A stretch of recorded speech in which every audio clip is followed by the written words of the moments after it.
Today we have to talk about credit repair. Thank you all for showing up. This is I Am Brother Polight YouTube channel. Be sure to follow me on Instagram. The reason why tonight we have to talk about credit repair is because it is used. It's a form of racial animus perpetrated against our people. They've devised an actual culture of keeping us impoverished. Many of us have become so complacent with having bad credit or not even knowing how to build a credit profile that because we've learned how to pay our bills month to month or manage to stay alive, we don't even care to fix it. We've become complacent with the fact like, hey, I got bad credit, so you know what? It is what it is. I want you all to get out of that mentality. You hear what I'm saying? I need you all to get out of that mentality. That's what I want. And the reason why I want you all to get out of that mentality is because I'm just down when you're talking to two different strings. The reason why I want you to get out of that mentality is because it's holding back our whole race. Everybody else is using electricity to survive, and we are still looking to use paper money or save up every paper dollar to embark upon the acquisition of big ideas. So much so we never get a chance to actually engage these big ideas simply because it's a long route. And how you gonna win a race when we know currency in the form of paper is slower than currency in the form of electricity? We have to fix that credit.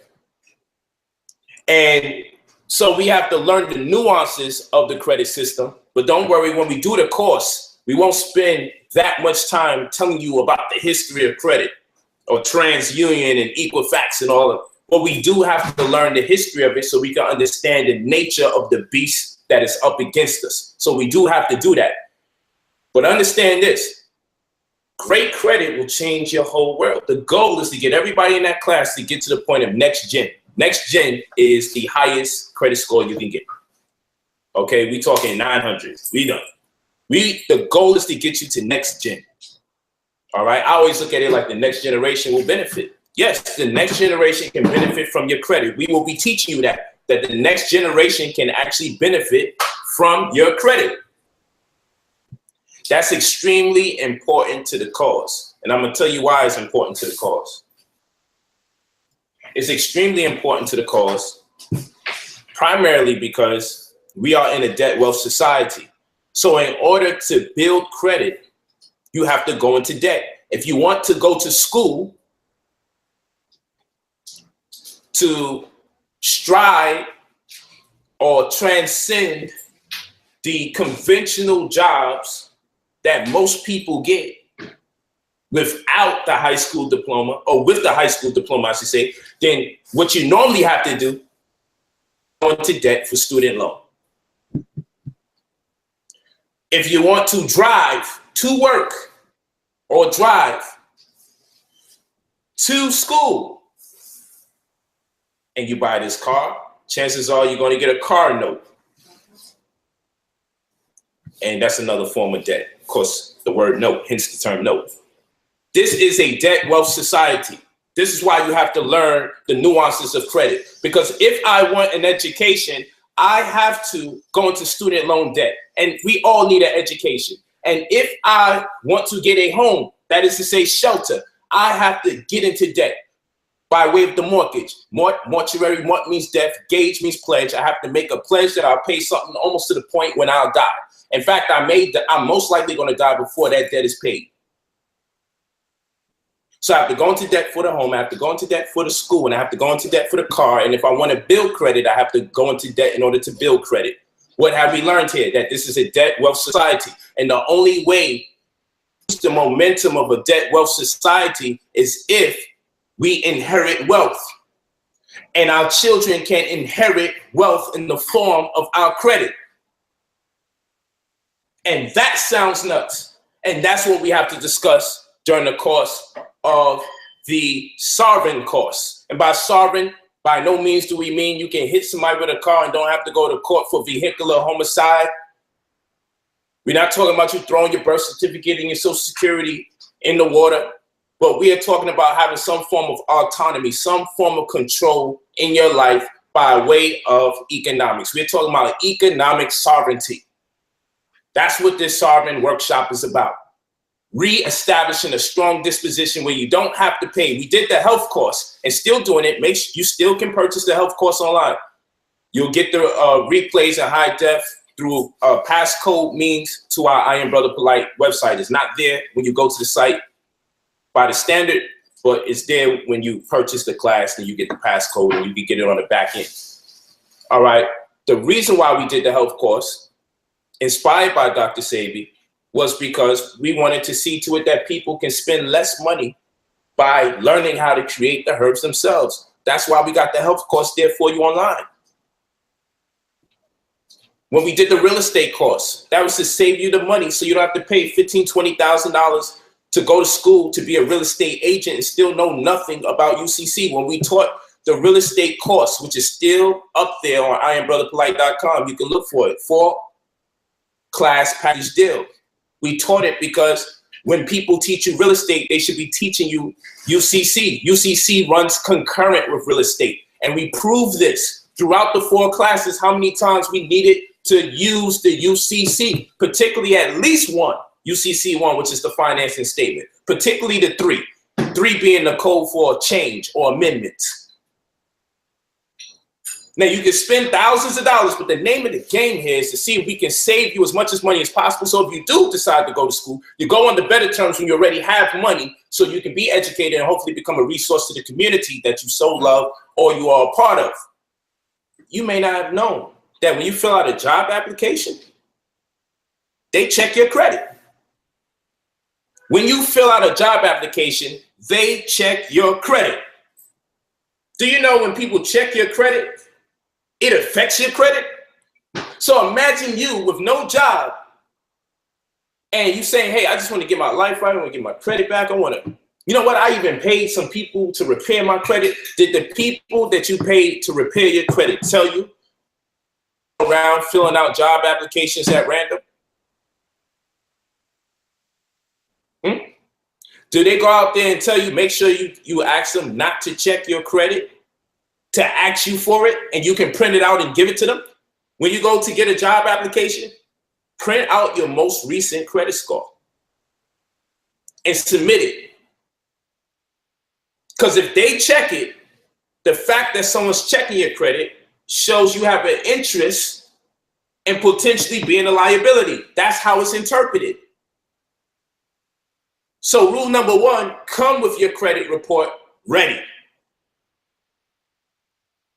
And ask, are you guys intending to check my credit? What means by your criteria can I submit it? Because I already have it here. And let them know the source. Or whatever your criteria is, I'll be more than willing to conform. But what you cannot afford to do is fill out 10 job applications, pay somebody to help repair your credit, and they don't even tell you, hey, slow down with them job applications. If you fill out an application, it's because you already know you got the interview coming. And I know that sounds twisted and backwards, but I'm just working with you. I'm just working with you to tell you the game is a setup. It's all a setup. So that's one thing. Social media. If you are constantly looking at new sneakers about to come out, new shirts about to come out, new cars about to come out, places you want to spend money, it can compromise the integrity of people that loaning institutions that can help you, or credit approvals that could have been higher. I will prove this during the course. For now, you can look these things up and see if social media browsing can affect your credit. Yes, it can. Take a note of that.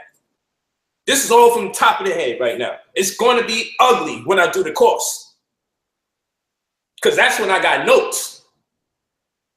That's when I got notes. You have to understand these things.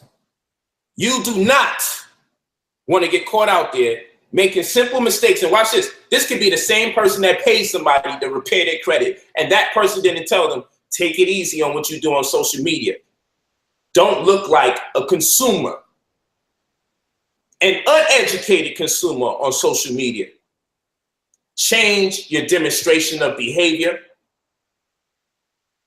And if you must, get a whole different user profile,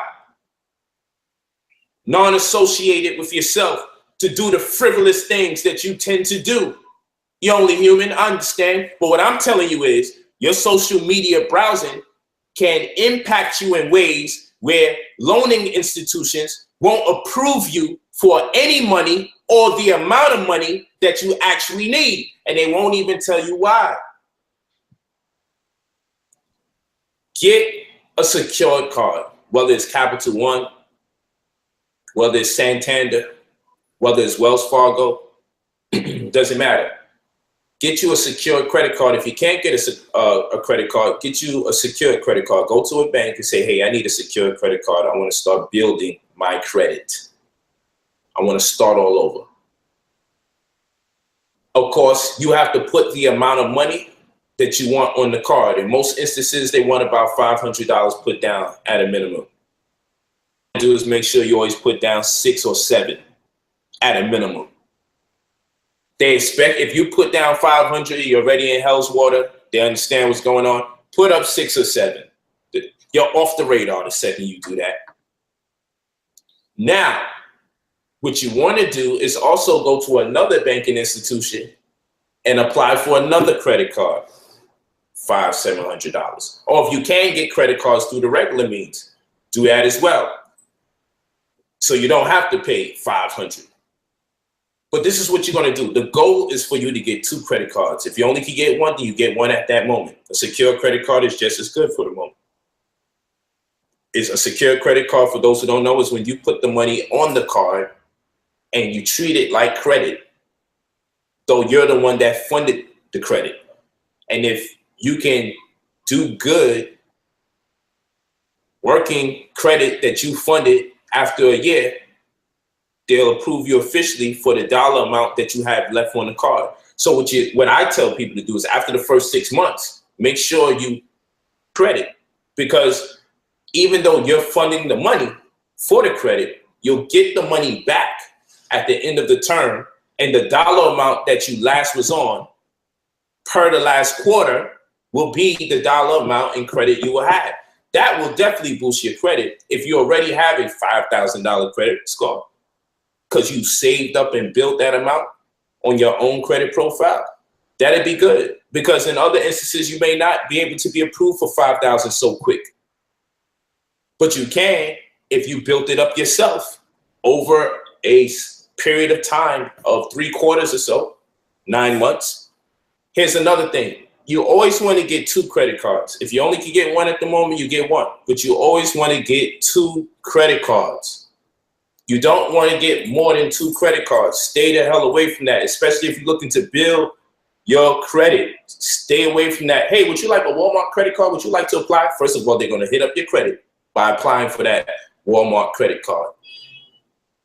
Hey, we can check and see if you want something from Best Buy. Would you like a Best Buy card? They won't even say credit card anymore. They say Best Buy card and it's a credit card. No, trust me, it won't affect your score. They're making mistakes, and that person's probably uneducated in the matter, so they probably think what they're telling you is true.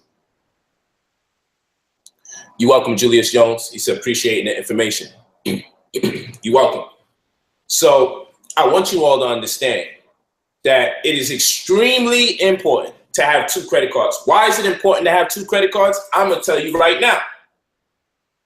It appears that you are a more intelligent consumer because you have 2 credit cards, not just because you have 2 credit cards, but because you're going to make sure that you got a balanced transfer option on your credit cards. This is in my Pennies Off of Millionaires book. You need to get a hold of that book and Inequity or Inequity, because these are 2 books that we're going to be using during the course, because it's going to have the UCC codes in there that we have to investigate. And it's also going to have this credit repair data. A lot of credit repair data is in the Pennies Off of Millionaires book. I'm going to go a step beyond and above the Pennies Off of Millionaires, but it's a great start because this fundamental information is there in more depth in Pennies Off of Millionaires. IamBrotherPolight.com is where you go to get it.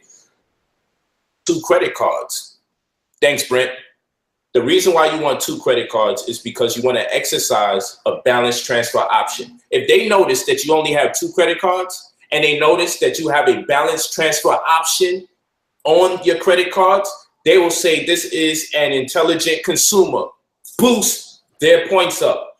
What is a balance transfer option? A balance transfer option, this is dope, is when you as an intelligent and very educated consumer realize that you're not supposed to use more than 15% that of the amount of money accredited to you. And so if you ever go over that amount, it becomes incumbent that you then say, hey, transfer the excess money over to the second credit card so I can stay within due bounds of the 15% criteria. In fact, going over your credit periodically on one card, but transferring to the other credit card shows that you understand the nuances of credit. And in turn, that kind of decision-making process can actually build your credit. Yes, actually going over the credit criteria can make your credit go up, but not in the way that we thought. We thought, hey, I'm gonna use $500-600 out of my $1,000 credit on time, and then they're gonna see what it is, and I'm building my credit. Absolutely wrong. You're gonna be a liability. Don't use 50% of the amount of money. When you got a $1,000 limit, you're not supposed to use 1,000. You're not supposed to use 500. If you got a $1,000 credit limit on your credit card, you're only supposed to spend nothing exceeding $150. That is 15% of 1,000. And you may be saying, damn, I get approved of $1,000 and I only can use $150. That's crazy. What if you run into an emergency and you actually have to spend $250? Well, what you're going to do is exercise your balance transfer option, and instead of taking the consequence of going $100 over the criteria you now know you have, which is 15%. So if you got a $1,000 credit limit, you're going to exercise your balance transfer option if you spend $250, and you're going to transfer no lower than $100 into the other credit card. And in doing so, it will enhance your credit score if you do it periodically, because it's going to show you're very serious about the standard. When they see that kind of behavior, it's going to grow exponentially as you go through time. Not using your credit card doesn't help you build your credit. Using your credit card a lot doesn't help you build your credit. The manner in which you use your credit card and what you choose to use your credit card for, and keeping it consistent in habit, is what builds your credit. What do I mean? If you buy an Xbox game today, don't go over your limit. And then you buy a pair of sneakers tomorrow and don't go over your limit. And you buy a pair of jeans another day, pay the other bill back, and don't go over your limit. It's very likely you're going to wind up going over the limit. According to analytics. Analytics says a person buying sneakers, video games, and clothes in combinations is likely to be enticed to spend a whole lot more one day when they see the very items they buy in one at a time in the multitude. But what if your credit cards is connected, automated wise, to just paying bills that's recurring? Then you win. A bill is a little higher than normal, you exercise your balance transfer option, and this is an investment into your future. Clothes and sneakers, do that in liquid, or take money from your account, or use your debit card for that. You want to show you exercise great judgment. That's what that's about. So we working. Are we cooking or not? Are we cooking or not? So the brother says, what if I go over 15% and pay it back ASAP? Robert Vasquez. I wouldn't do that. If I go over 15%, if I got 2 cards, I'm going to exercise the balance transfer option, let it lay over for a little, for like 2-3 days, and then I'll pay it back. That's what we do. That's what I would do, because I want to get the credit of knowing that they know that I'm aware of the balance transfer option, because they're going to say this guy's a chess player. He's taking credit very serious. That's the level that we want to be on.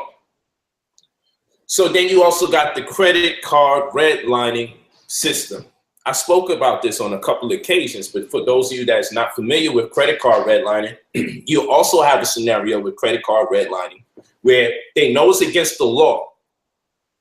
They know it is against the law to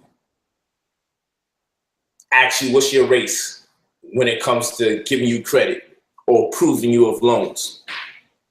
They know it's against the law. So you know what they do? They get you by the zip code because they understand races or ethnicities tend to live in clusters. So based on your zip code, you can be given a lower credit based on your zip code. And if you move into a better neighborhood, whereby you was only approved for $2,000 in the hood, you're likely to be approved for $5,000, just 10 minutes away because of the zip code. Because everyone in that zip code has the ability to grow wealth. What does that mean?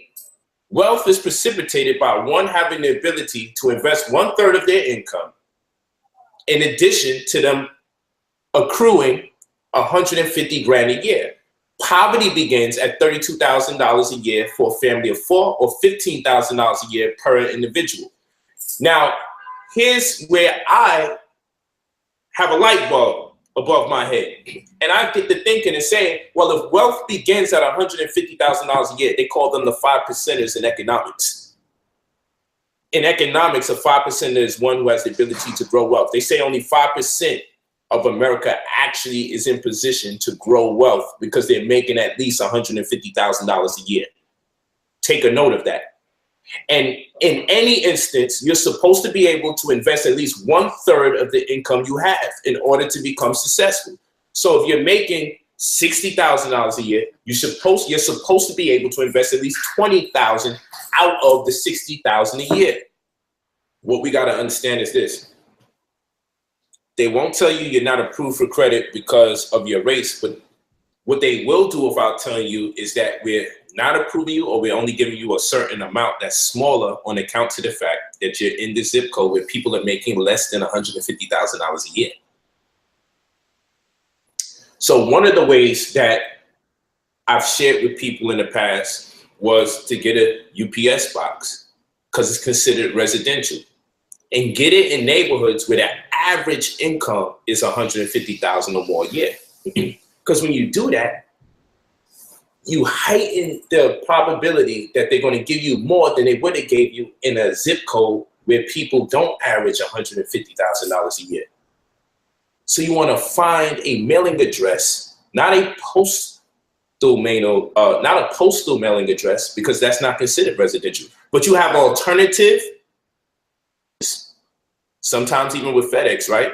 You have alternative mailing addresses that's considered residential. So when you receive your mail there, they look and they go, okay, cool. This person's in the in crowd. There's a likeliness that people that live in this area will pay us back. That people in this area grow wealth from what we approve them and wind up creating a better situation around them, a more viable situation around them, where in turn they'll need more money that they can also pay back, and we can make a killing off of interest. Let's approve him, let's approve her. So credit is also predicated upon what credit area code you are in, what zip code you are in. The zip code gives you credibility. Now, as we always pride ourselves in being from certain neighborhoods because it's rough and it's tough. But when you become more adult in stature and more educated economically, guess what? You say, man, it is about where you're from, but not the bad places, but the good places. living somewhere or being accredited for living somewhere for a long period of time will work wonders on your credit. Credit is extremely important. It's extremely important to your insurance. Why is insurance important? Because if you were to get a whole life insurance policy, I'm not talking about no regular insurance policy. If you were to get a whole life insurance policy, guess what would happen? If you got a whole life insurance policy, you're able to borrow against the policy. You walking with me? You're able to borrow against the policy. What does that mean? You don't have to die in order to be the benefactor of the policy. You can spend a cash value amount of the policy in the acquisition of real estate or to pay a medical bill or even your schooling. Most of us do not get whole life insurance. Most of us do not invest in whole life insurance policies. We don't even know to do it. Or even as a company or a brand, invest in group life insurance. But most of us, when we construct the business, it's a sole proprietorship. It's very unilateral. It's one person, two people working. Got people on payroll. Why on earth do you not have a group life insurance policy or something to that effect? Why on earth do you not have an insurance policy out on everybody that works for you? So you get paid in the event they die or maybe even get hurt. See, everybody else is doing it. Walmart is purposely hiring people with disabilities. It's that they're going to die quicker than the lifetime expectancy. And they cash in and they don't even give the families any money. They don't even give the families any money. They just cash in on each elder that they hire and each person who has disease that's likely to have them die prematurely. They're shrewd businessmen and women at the highest level. So shrewd that they already mapped out your lifetime expectancy when they hire you. Like, oh no, we're hiring people that's disabled, deceased, and elderly. And we're taking out insurance policies on all of them every year from people that's dying. Now, I'm not telling you to sit here and lay and wait for people to die to get your benefits, but I mean, come on. Listen. You get these policies right, your children inherit $250,000, $500,000 on some of the cheapest insurance plans out. It's such a competitive market that they're giving you more and more by the day. And also you'll be able to tap into those monies while alive without compromise of what your children shall inherit. People are spending insurance money to purchase the things you're trying to save up money for. People are using credit for the things you are saving up money for. Why on earth are we not waking up to this? Because we're not being educated in these matters, because the leaders themselves aren't educated in these matters. And when the leaders are educated, you can tell based on what they're teaching, if it's engineered for the purposes of uplifting the individuals so that successful individuals could come together as a collective and do more than what they were able to do prior to listening to the leader or the speaker. It's not always the leader's fault. They do the best that they can. Encouraged to study these things because this is the white man's knowledge. So while I'm making sure if something happens to me, all my children are going to receive over $1 million in the insurance policy, something happens to me. And all my wives have policies out for the same children. Then my children are going to be extremely wealthy when I leave. Never mind the real estate they're going to walk into, because remember what we said at the very beginning. This is a debt wealth society. In order to survive in a society, you have to engage debt. That means you need strategy. To diffuse the momentum of a debt wealth society is to do what? The only way to diffuse the momentum of a debt wealth society is to literally inherit wealth. And that has to happen through the sacrifice of the previous generation. That means our generation has to be willing to make certain sacrifice in order that our posterity can reap the benefits. But it doesn't mean sacrifice has to be void of any special concessions, gifts, or pleasure in the life that we live in now. I'm down with getting both done. I know sacrifice is a very rough word. We should all be willing to sacrifice for the next generation, whether we got children or not. If you pay off a debt, they will actually make it clear you paid for the debt. Sometimes they don't even make it clear. You gotta pay attention to your credit report enough on reporting the right information. Most people don't know where to go and how to search in terms of their credit report. That's a very big problem. Because they don't know where to go or what to do, guess what happens? A lack of response is an admission of guilt sometimes. You do not, someone's asking why, I'm gonna tell you again, you do not want them to give you the credit for paying a debt off if you paid the debt off. To have it stricken from the record. Why, you ask? Saga owner, the reason why is because it is better that people never know that you was in debt than for them to know you was in debt at all. That is one of the cultural nuances of the credit paradigm. You are better off having people totally oblivious to you ever owing any money than to have people know that you owe and you paid it off. Because the fact that they know you wound up in debt means that you were encroached in some shape, form, or fashion. The fact that you was in debt, they know someone had to call you. They know someone had to send you a letter. They know that you put yourself in a position where you have to spend more money and not utilize the luxury of credit to your better advantage. You've used credit to your disadvantage, which means you are easy prey. We'll say, I don't want to deal with this person. Yeah, they paid off debt. How? They probably won the lottery or waited until income tax to pay this debt off. We don't want to deal with people who are going to make us wait a whole damn year. And if they don't get a good, sizable amount of money, then they won't be able to pay us. So you don't want the credit for paying off a debt. We do not want the credit for previous debts that have been paid. That's one. We want to tell them, oh, yeah, I know I paid it, but do me a solid. You have the right to tell them that. And it's their obligation to take heed and say, you know what, let's take this thing off.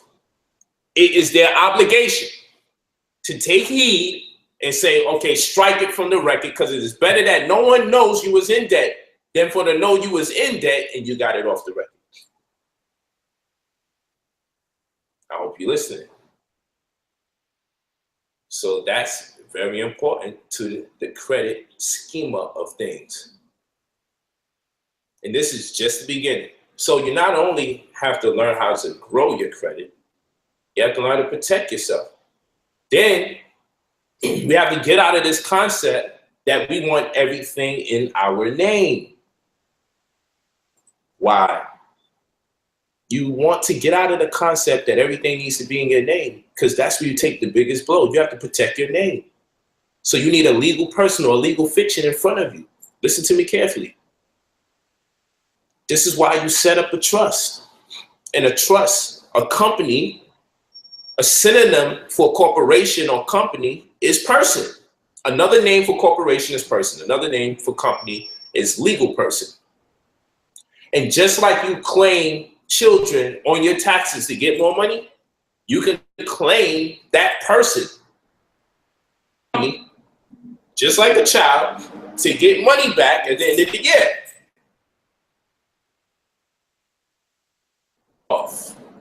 Tax write-offs, right? So sporting events, basketball games, right? movies, vacations, all of this can be done in the name of business and write it off. I'm talking about going as high as 35 to 50% of the monies you spend coming back to you, depending on how you spend and when you choose to spend and what you use to spend it with. And in the name of who? Protect your name. So we also got to talk to you about DUNS numbers, because the business identification number or the tax ID number is just like a social security for the person called company.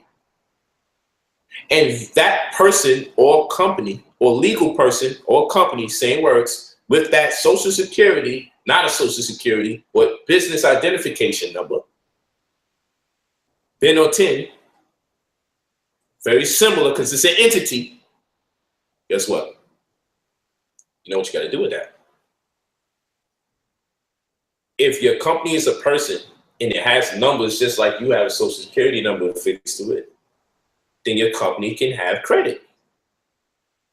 Why you need everything in your name? It makes absolutely no sense. You want to control everything and own nothing. That is the strategy.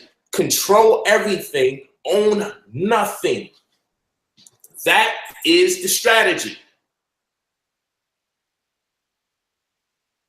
The problem is we had nothing for so long in our life that we're in a space where if somebody will give us a debt for 30 years called a fixed rate mortgage, we're willing to pay it until the day we die. Because by the time most people settle down and actually get concerned about getting a house, they're around 33 years old or higher. And the lifetime expectancy for us to die is around 71, 72 years. And if you give me a fixed rate mortgage for 30 years, that'll have me land on 63, 64, 65, the retirement age. And most people die shortly after the time they retire if they've been working consistently for 20 years or more.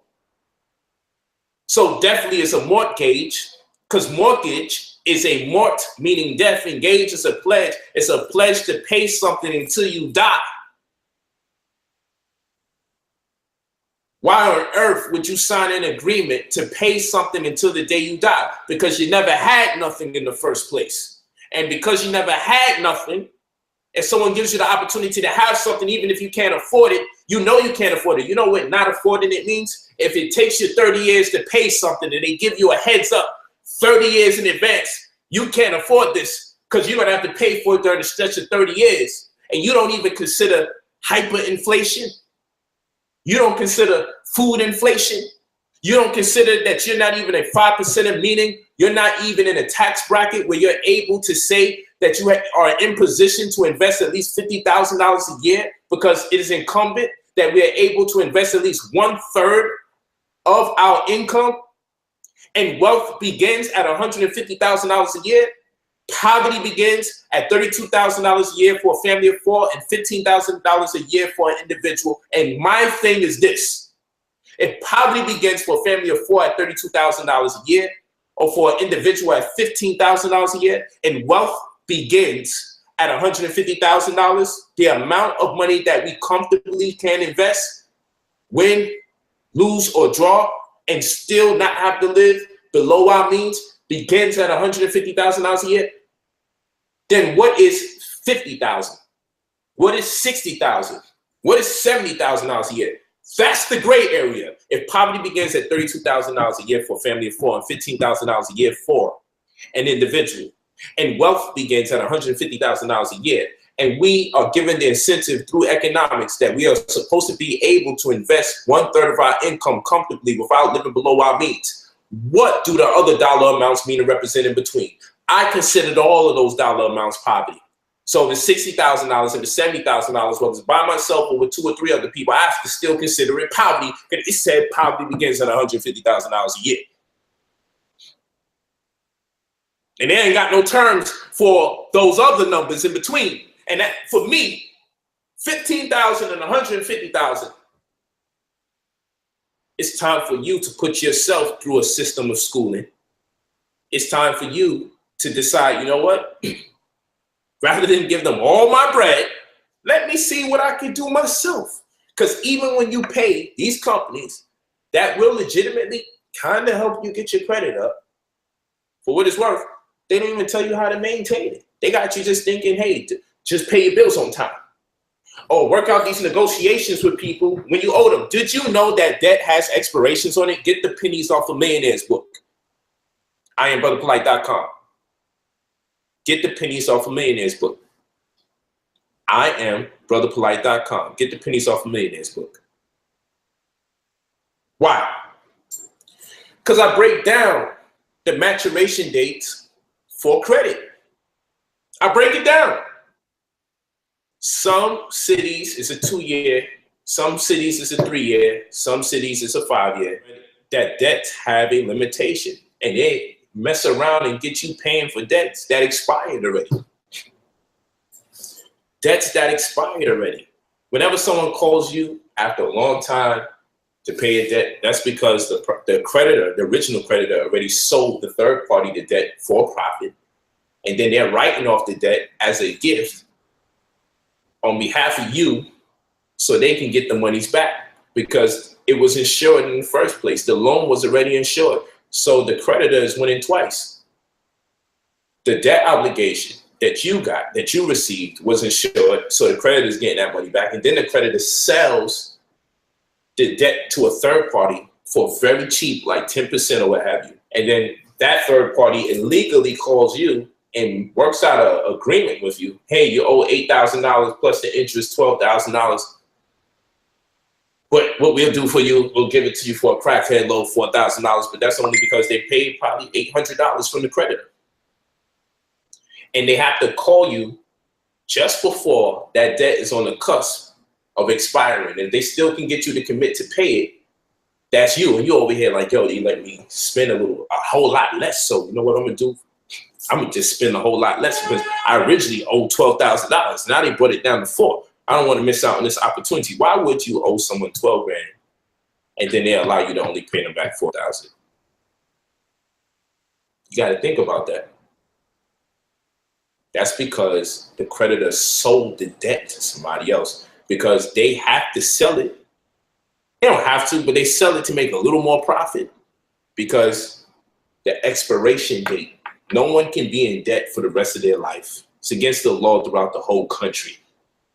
But what they don't want to educate consumers about is after a while, the debt expires. You have to call them and tell them, remove that from my records. Damn, it's been 5 years now. You still holding this over my head? I know the law. I can't be in debt for over 5 years. Is this not Florida? Like whatever state you in, there's a certain amount of years where debt expires. If you don't know this, for no reason. Some of you been in debt for damn 10, 12 years. They're in a debt that can last that long. How you gonna have a debt older than your damn child? What kind of craziness is this? Your child already walking and talking, about to go to college, and you still got debt from the time you made that baby? That's a grown man or woman? Like, let's be for real. You want to get real estate or legal fiction, stocks and bonds, definitely pennies off of Millionaires, and houses are the new credit cards for the credit repair aspect of the course. Thank you all. Iluvu, perpetual success.